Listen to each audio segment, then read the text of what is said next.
Hello, my name is Kjell-Erik Østdal, and I am the Executive Chairman of Archer. As you are all aware, at Archer our core values are safety, integrity, and performance. We depend on good teamwork to ensure that we live by our values every day. As members of the Archer team, we cooperate with each other and share our experiences, which in turn strengthen our team's performance. Starting up 2019, we have had high activity within most business lines. I know that it has been a busy period for many of you, and Archer really appreciates the extra effort put down in this period. Looking at our statistics for Q1, it is correct to say that most of the work we have done is done with high precision and with solid quality and without incidents, and for that I'm highly appreciative. Despite this, we have had too many incidents starting up 2019, and some of them are also high potential incidents. Please spend some time to review some of these incidents to ensure we learn from our mistakes and do not repeat them. My name is Greg Hellman. I'm Vice President Land Drilling at Archer, and I want to tell you about an event that happened recently in our Argentina operation. During a well servicing operation on March 25, 2019, the crew of a pulling unit was attempting to disconnect the sucker rod from the downhole pump in order to remove the rods from the well. The crew used a 36-inch pipe wrench to apply approximately 2 rounds of right-hand torque to the sucker rod, with no indication that the coupling device had released from the downhole pump. Since the coupling device had not released, the crew decided to use 2 wrenches to release the torque. The supervisor instructed one of the floormen to attach a 24-inch wrench to the sucker rod to assist. When the floorman applied force to the 24-inch wrench, the 36-inch wrench disengaged. The floorman was unable to hold the trapped torque with the smaller wrench, which then made a complete revolution, hitting him in the side of the head, fracturing his skull. An ambulance was summoned and emergency response teams were notified. The ambulance arrived on location within minutes, and the injured person was transported to the local hospital where he was met by a local emergency staff and our own medical personnel. He underwent surgery for an extradural hematoma and was assigned to the intensive care unit, where he remained for 4 days until he was transferred to standard care. By April 5th, he had recovered sufficiently to be able to be checked out of the hospital and is currently at home undergoing outpatient treatment. A full recovery is expected. As with many incidents, causal factors are numerous and after an event can be traced back through many interdependent pathways. The process of identifying root causes and corrective actions is ongoing. Having said that, the message I want to leave you with today is that even during seemingly routine activities, conditions can change suddenly, even instantaneously, with potentially regrettable or even tragic consequences. We often hear it said that safety performance is the result of safety focus each and every day. I propose that even 1 day is too long a horizon when it comes to safety on the job. As this event demonstrates, most accidents don't occur in a day, they occur in less than an instant. So our focus needs to be not just 1 day at a time, but on 1 task at a time, and on every step of every task. Thank you for letting me share this experience and some of my thoughts on it. Hi, my name is Joachim Bengtsson, and I'm the operations manager for Archer Equinor operations in Norway. I would like to share with you an incident which occurred recently in one of our operations on Gullfaks. A few days before the incident, a leak was observed in a butterfly valve in the mud pit area. It was decided to look at the valve at the first opportunity.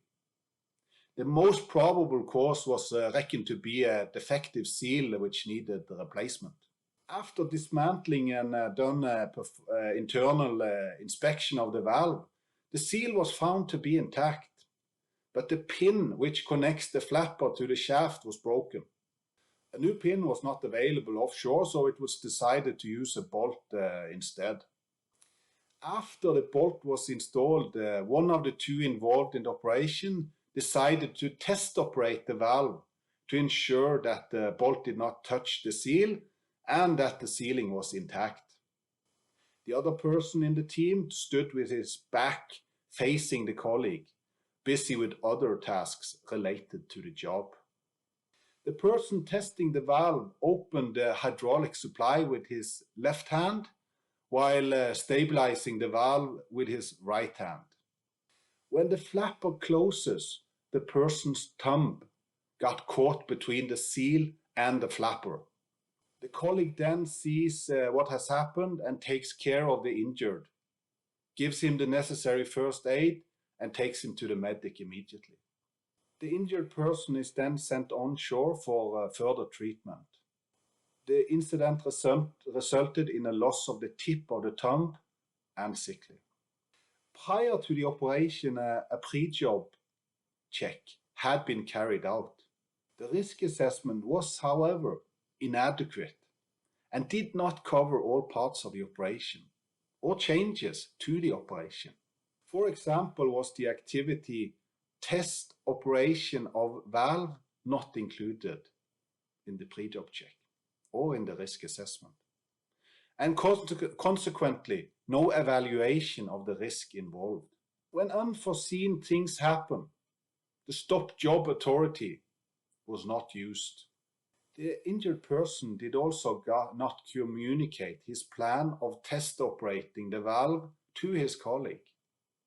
Had he done so, and both had participated in the operation, the outcome could have been completely different.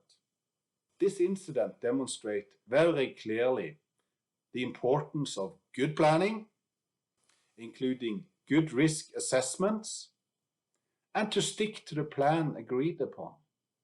Should something unexpected or new factors arise, which requires a change of plan, then stop. Take a step back, assess the situation, and replan. Thank you for letting me share this incident with you. Be safe. Cheers. Archer has established a strong reputation for our safety behaviors, performance, and culture. But the negative trend that we are seeing at the moment is filling me with a growing sense of unease.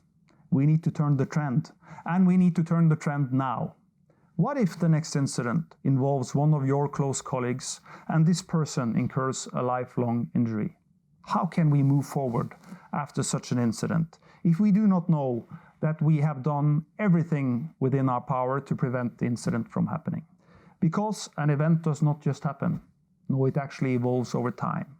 This in turn means that all events can be stopped, and this is where you play a role. Use your stop authority and encourage all your colleagues to do the same. Stop job authority is not just an authority we as Archer employees have. It is an actual duty of exercise, and this duty must be taken seriously. Our employees with our leaders are at the forefront. They are our most important barrier. We know that good leaders are vital for achieving our goals, but at the same time, everybody shares the responsibility for good safety leadership. This means that we expect everyone to be safety leaders, and with that comes some expectations.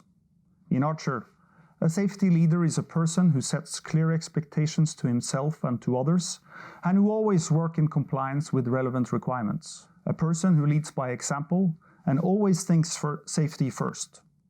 It is a person that has good knowledge and understanding of requirements and governing documentation, and that spends time verifying compliance. Even though I am expecting everyone's contribution, my expectations to the Archer leadership is even more comprehensive. All leaders is expected to step up and take the responsibility necessary. To be a true Archer leader, we expect you to be hands-on, communicate clear expectations, walk the talk, and drive engagement. You should always take your leadership mandate every day at every arena. Leadership is thus a function of your skills, behavior, and style, and not a function of your title. If we are to succeed as leaders, we cannot lose sight of this. So let's all ask ourselves a question. Are we good leaders? Or do we need to adjust the way we work today in order to get back on track? I urge you to spend some time on this. And if you are a bit unsure what the answer will be, please make sure you think carefully about what you can do better, so that your crew get the support they need and a safe and sound working environment. Thank you for your contribution to making Archer a safer workplace for you, for your colleagues, and for those waiting for you at home.